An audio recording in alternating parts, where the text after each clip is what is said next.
uzmācās tā sajūta, tas pieprasījums pēc skatuves, pēc iespējas iejusties citu cilvēku lomās.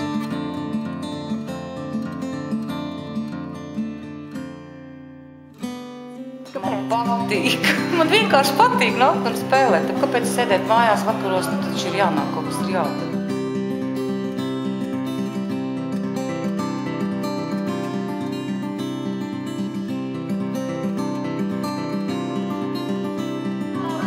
Labrīt, rekordniece.